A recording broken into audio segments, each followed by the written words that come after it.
Welcome back to She Can, where women lead by example.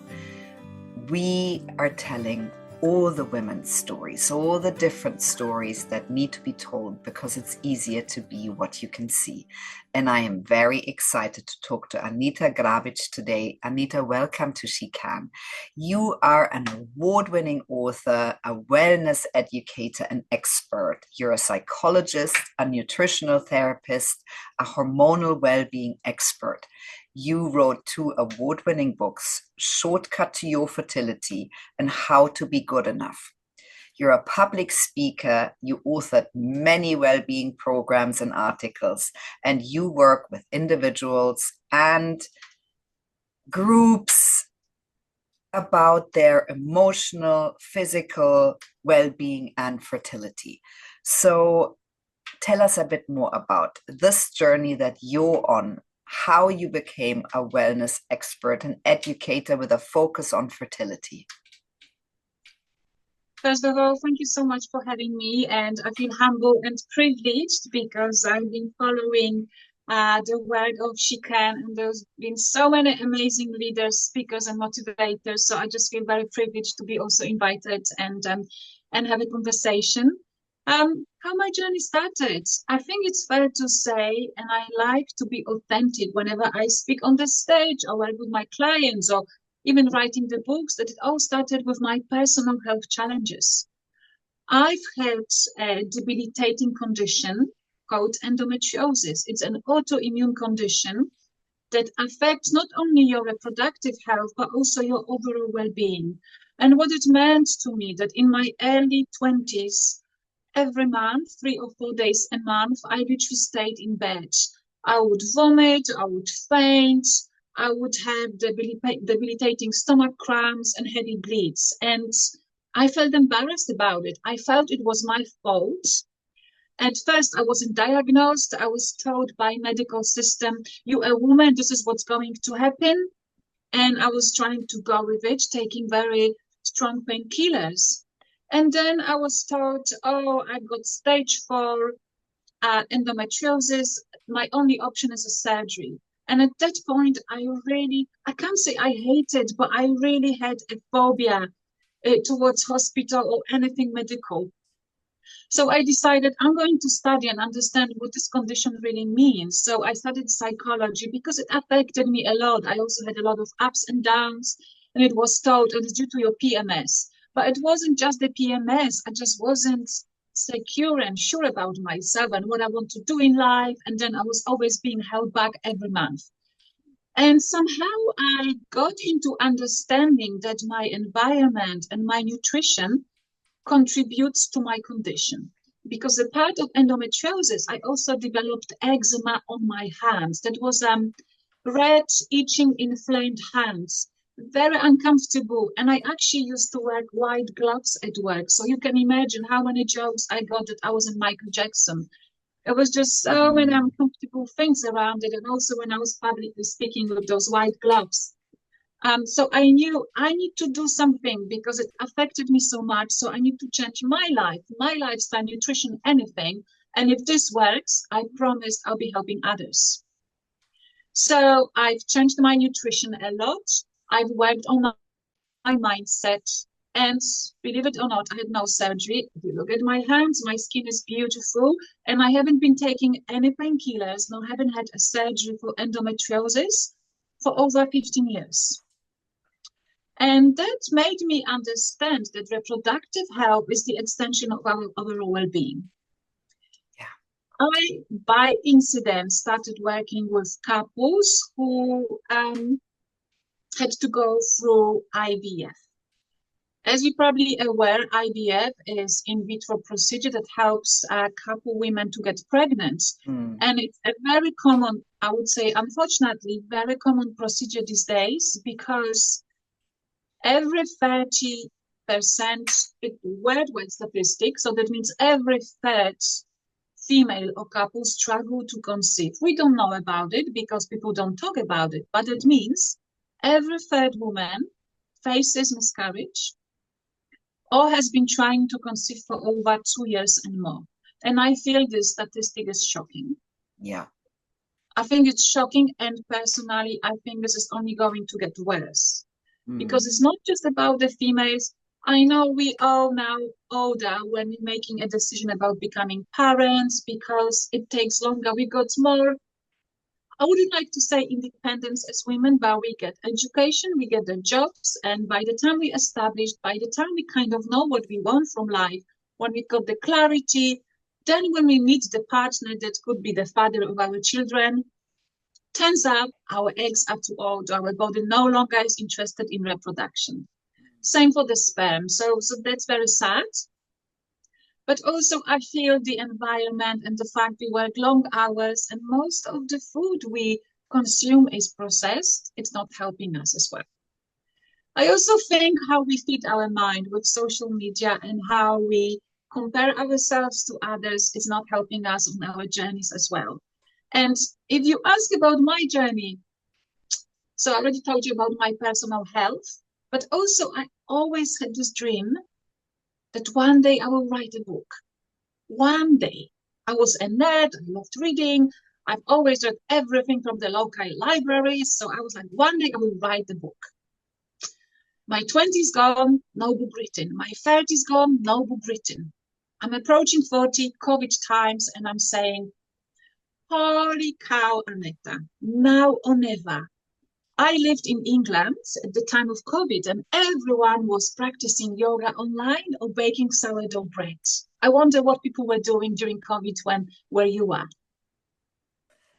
Same thing, Aneta. And you're also a yoga instructor. So you really have dived in really deep into the healing process of yourself and are now providing those learnings to the people that you support on their journey, well-being journey or fertility journey.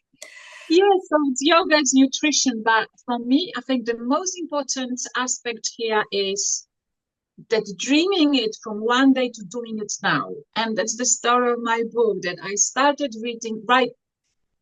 writing this book in the time of COVID. And I thought I had a finished book. I sent it to 4 publishers. 2 said no, 2 said yes. I went with the one that was resonating with my visions and my values. He invited me to the meeting. I'm going to this meeting and he says, this book is interesting, but this is not the book I want you to publish first. And I'm standing there and I'm not understanding what he's saying. And he tells me, I saw on LinkedIn that you work successfully with infertility, and that's the book I want you to write by Friday.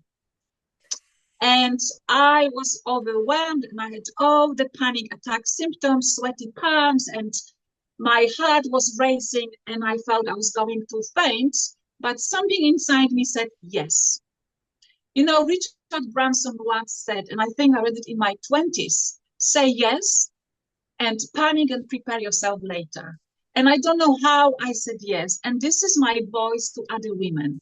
If there is something inside you, that burning desire that you keep postponing, or one day, because right now I shouldn't, because what would people say? What would my family say? Or I would humiliate myself. People would judge me.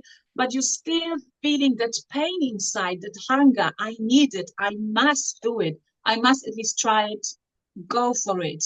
Because I gave myself a permission to write that book in 3 days in foreign language. The book got awarded.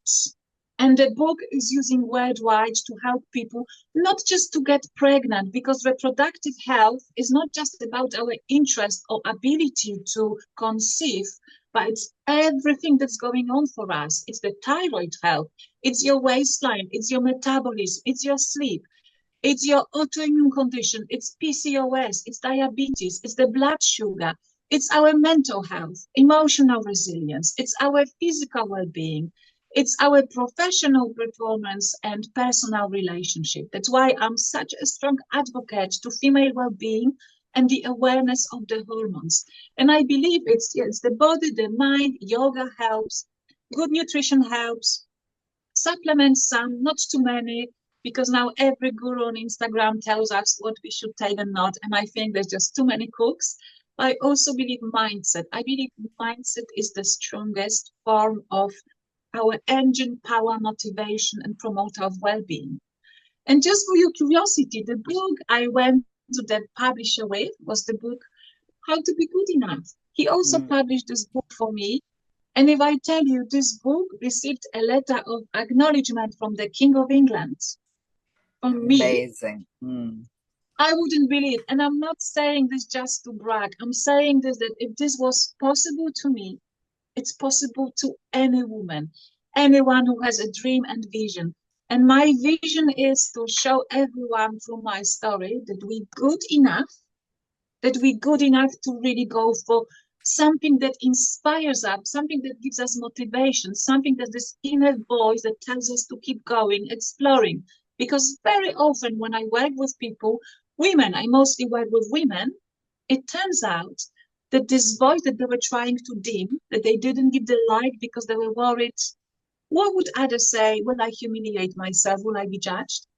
When this voice comes out, it turns out it's a big idea that changes lives of others.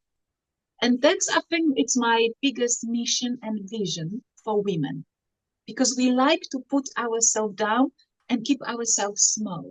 Yeah, that's a conditioning that we have been trying to overcome now for a while, Aneta, and I'm so happy you talked about it.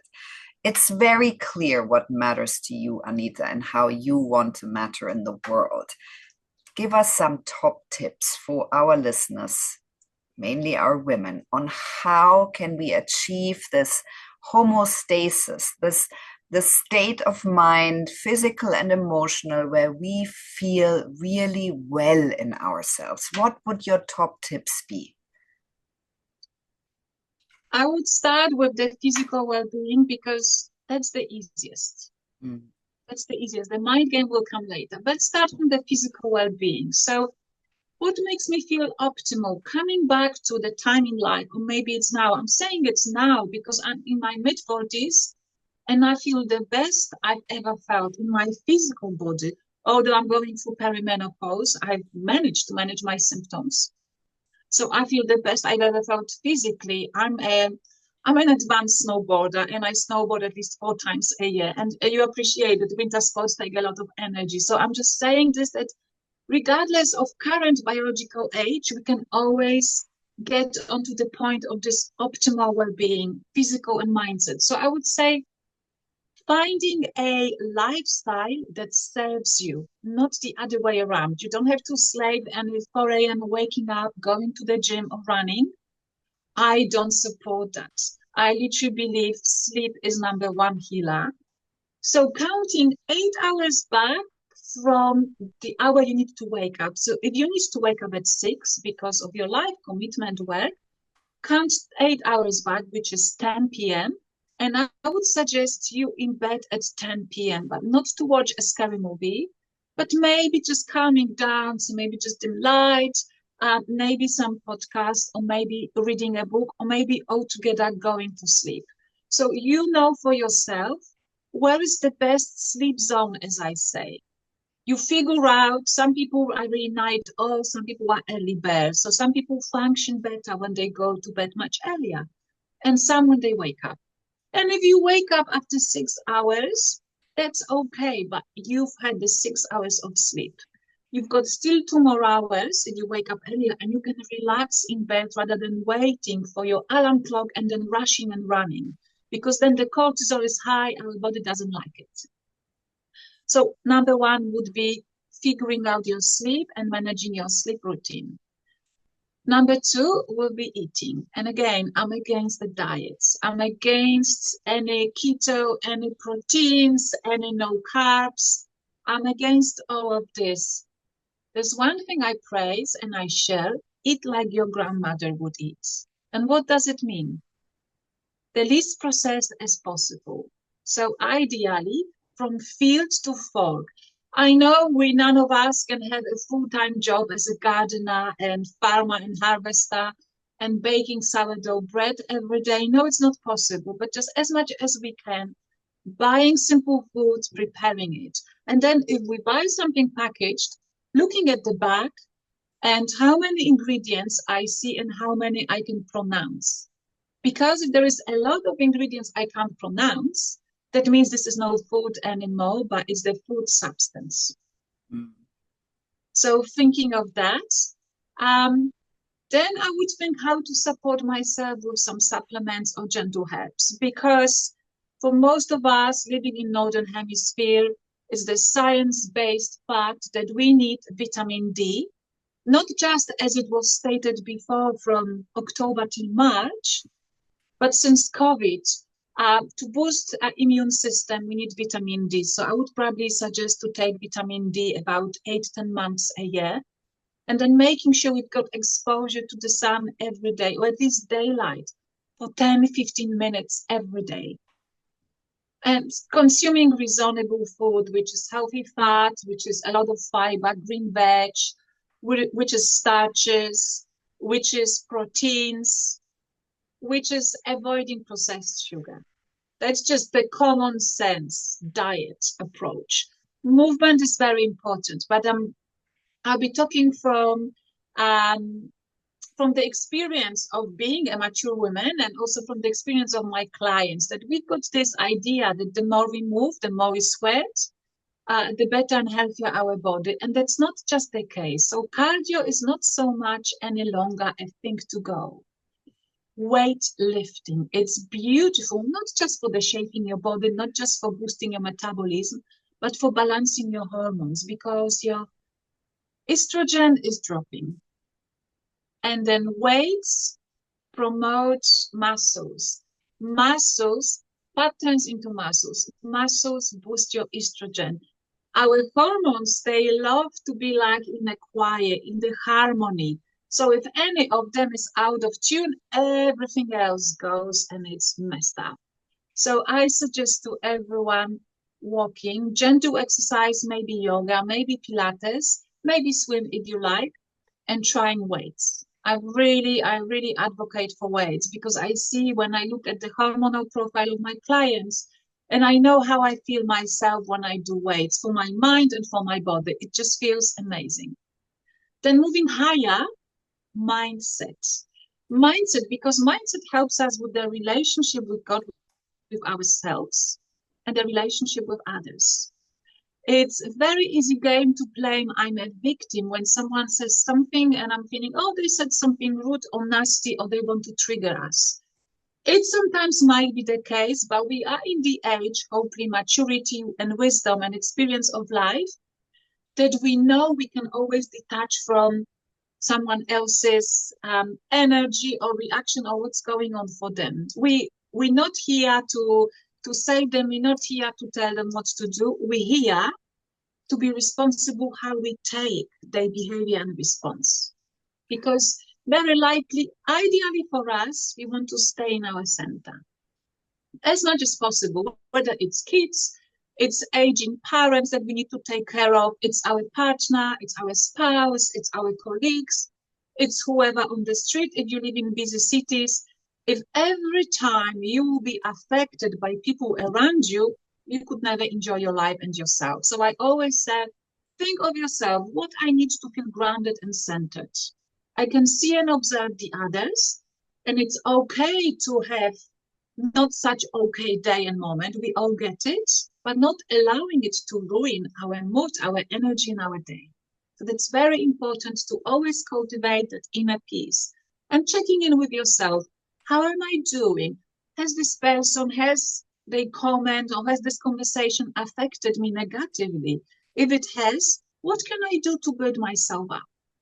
So always thinking of this energy, lifting up, lifting up. And I know we go through ups and curves in life, ups and downs. And sometimes we, as I said, we okay to feel down. That's normal. We don't have to feel and pretend it's always rainbows or unicorns, because it's not the case. We go through grief, we go through loss, we go through discomfort, we go through pain. It's all okay. It's all human.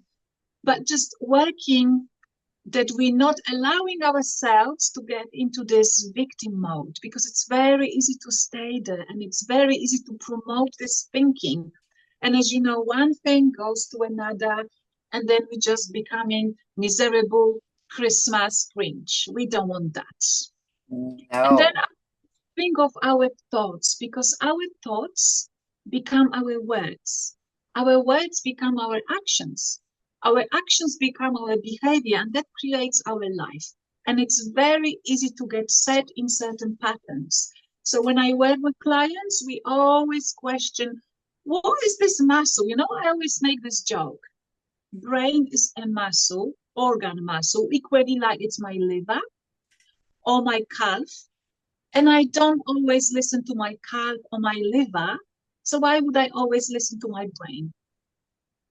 So I always humor my clients.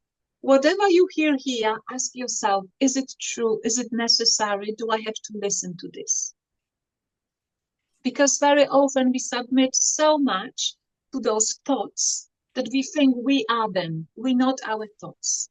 And it's all written in this book. And actually, interestingly, every single chapter ends with the exercise. And I personally use those exercises at least 3-4 times a week to ground me, to help me with becoming closer to my inner equilibrium, to my inner balance. Because if I feel content with myself, if I feel grounded, I make different nutritional choices.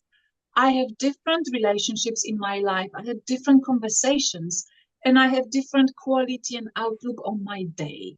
And I think that's very, very important for women when we taken by our life commitments, responsibilities, hormones. It's very important to feel I'm in charge of it. In every single moment, I can question what's going on for me, and I can find the ways to bring myself closer onto this grounding, onto this equilibrium. Aneta, this was so amazing, and there are so many incredible tips in there. What would you say are your biggest learnings after 2 decades of doing this work? Personally, I'm very happy to humor myself about myself. So I've learned to be confident about myself, and I'm teaching this to my clients, friends, colleagues, women around me. I'm teaching everyone, including myself, that healthy distance from myself. Okay, that I can laugh at myself. This is me. I love this person. I need to spend the rest of my life with this person. But because I need to befriend her, I can also joke with her. And then giving myself a bit of that slack and the distance from being so serious and thinking about achieving and scoring and being the best, life is much easier. It's much gentler and it's happier. And I would wish it to everyone. Aneta, and what do you feel are the qualities that really serve you every day? Well, it came from a journey. It didn't come. I wasn't just, born with this. Oh, I had to learn through my learning curves, which is always the misfortune, right? We in the victories we don't learn so much as we learn in faults, in pain and grief. So through my own journey, I learned that no is not an answer. That if I have a vision, and I think the most important for each of us ladies is to have a vision, whatever the vision is for you. Every single of us has a different vision. We don't have to aim for presidency or writing a book in 3 days. It doesn't matter. I know that each of you has a vision, but some of you are so scared of your vision. And first of all, if you're scared of your vision, it's amazing, because then I know that's a dream, and the dream is worth of pursuing. So I actually would like you to be scared of your vision. So I would like you to have this vision, be scared of it, and still going for it. Aneta, and so you have been personally struggling with endometriosis. We know that women's health is still very much underfunded, under-researched. So how do you work with couples or women who struggle with fertility or endometriosis? What are the first 3 things that you tell them to do? Well, it would be very hard to say the 3 things to do, but because I like to work with people individually, I talk to them, and through conversations, asking the questions, it's very important for me to have this personal relationship with my clients. I find out what's going on for them. Very often, it's not so much the nutrition or supplements, but the personal beliefs that does empower their fertility. It might be the fear of being pregnant, giving birth. It might be the fear of being a mother. Sometimes they are literally their beliefs. Of Aneta, course, so regarding nutrition, I would say this book, I'm not saying you must read my book because I wrote it, but the book is the manual. So the first step would be just to helping with the physical well-being, emotional health. I'm looking at the connection of the partners. I'm looking at the sperm health because we may not know, but about 46% of infertilities this day is due to sperm health. So also improving male well-being, male health. There's a lot of single factors, but I also have a positive outlook on it. Although fertility is decreasing, that means infertility is rising. There is more and more awareness and better results, and there is more help for mature women, 40, 45. My oldest client was 48, and she conceived naturally. So wow. I've got a lot of positivity and courage and also confidence having this conversation with you. Very often when I work with women on the subject of fertility, I talk about financial well-being. And why is that? Because to my experience, 20 years of experience in working with women in infertility, also being a human who lives in a capitalist world, I know if your body doesn't feel safe, there is no chance your body will be thinking of reproduction. This is how we made up. If I constantly think how I will pay my bills at the end of the month, will I have a food to put on my plate? If I constantly struggle and worry and stress myself, there is no chance my body will think of ovulation, menstruation, and getting pregnant. So for me, when I work with women regarding if they want to get pregnant or they just want to get somewhere else in life, because ovulation is not just my interest in getting pregnant. I need ovulation to function optimally in my body, in my mind. I work on financial well-being for women because money is important. Money doesn't give us happiness, but gives us safety, gives us option. And money elevates us. I feel better about myself. I feel seen. I feel recognized. And I also teach women about their attitude towards money because there is so much negativity and there is nothing negative about the money. The money is just reward, recognition for our service. What would you say is the main contributing factor to you healing yourself? Is it literally a journey of finding the puzzle pieces to really dig deep and know exactly who you are? What a beautiful question. I actually got the goosebumps. Yes, it actually starts with the personal development journey. So self-awareness of who you really are, what you need, because you need to be that. If you want to help others, you are the reflection. Your inner self reflects of who you are, your charisma, your light, your physical and emotional well-being, your energy. That's everything that will reflect and help others, and how others will perceive you, how others will see you. So I believe it's worth the journey of leaving no stone unturned in terms of physical well-being, your emotional well-being, constantly glowing, constantly be curious. What else can I learn about myself and how this can improve my relationship with myself and others? And how can I help others to improve their relationship with others, with their family, friends, spouses, kids, their values? How can I contribute to their growth? I think we're in it together. I think our mission here is I read it somewhere which sounded so beautiful, walking each other home. Yes. I love that. Yeah, that's beautiful. Aneta, so what would you say are your main challenges? Everybody of us faces challenges all the time. What would you say are the ones that you need to work on and you need to reframe? I also have this voice in my head, and this voice tells me the stories. I've just shared, I wrote the book in 3 days, and the book got awarded, and the book received a letter from the king. Who cares? Someone would say, you've got no problems. You speak on the stage, you're confident, you're successful. No, I'm a human. I'm a woman. I've got this voice in my head who also tells me I'm not good enough. How do you dare? I've got other plans. I've got visions. I can't tell you about it now, but I hope you will soon hear about it. I've got a very big vision and mission, and it will be helping women. So I really hope it will be fertilized very, very soon. But as I said, I can't talk about it now. But very often I would wake up and I would sit if there is any obstacle or challenge, and there is a voice in my head. Who do you think you are? How are you going to get there? You're not good enough. And then I literally come back to this book and I raise the middle finger to that voice in my head and I remind myself, I can do it. I can do it, and I think everyone else can. Taking the deep breath, reminding ourselves the gratitude, where we got so far from where we started, making sure we're feeling comfortable, maybe having a cup of tea or coffee, maybe going for a walk, maybe listening to some lovely music, or maybe having a conversation with a friend. We can do it. It's just step by step, not giving up on that vision. Aneta, so you have been alluding to it. What are your plans and goals for the next years?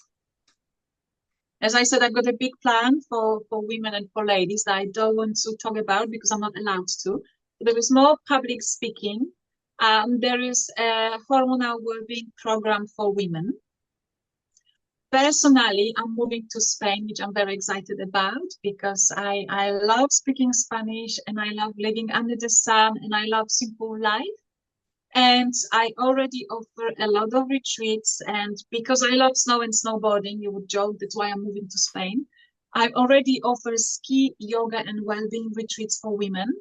We're going to Austria, Italy, Slovenia. It's a ski safari. End of January and February, I'm taking ladies to Japan for not just ski, but also culture and green tea antioxidants cultural trip. But 2025 will be about retreats off beaten track in Spain. There will be nutrition, there will be a lifestyle, they will be bringing you closer to who you're meant to be, but also manifesting your dreams. So my motto for you ladies and for the retreats of 2025 is from dreaming it one day to doing it right now. Amazing, Aneta. So, what would you like our listeners to take away from your story? If anything, I would like you to take you from this and from maybe my story to be somehow inspiring or door opener is that you can. Since I could, you definitely can. Never take no as an answer because rejection is only redirection. Listen to your intuition because you've got this inner feeling, especially as women. We've got this wisdom in our voice that tell us where to do, what to do, when, the timing, where taking opportunities, when accepting them. Please listen to that voice. And most of all, find that compassion towards yourself. Find that gentle relationship you could have with yourself as your friend. And just stop the criticism. We're very good at criticizing and judging ourselves. And I always say, I'm the healthiest, the youngest, the most attractive I've ever gonna be. So this is as good as it gets. Let's enjoy it because I know many in my life who didn't make it to this day. So we've got so much gratitude to practice for where we are, who we are right now, right here. What a beautiful way to finish this conversation and your story, Aneta. And thank you so much for really being a no-nonsense mentor, of really putting it the way that you experienced it and how you now help so many other people on their wellness journey. And we couldn't be more excited to have you on She Can. Thank you so much. Let me just extend invitation for any listeners, any fans of She Can. I'll be very happy to offer 30 minutes consultation to everyone on fertility program, even sign-in book. So if anyone is willing to deepen their awareness of what might be possible for them, and I think Christmas could be a good time of thinking and dwelling what else I would like to get for myself, what I wish for Christmas and beyond, I'm inviting them to get in touch. Look out for Aneta's books, they're perfect presents. Check out her retreats, and I'm so thankful. Have a beautiful holiday. And likewise, thank you so much for having me. Best wishes for everyone.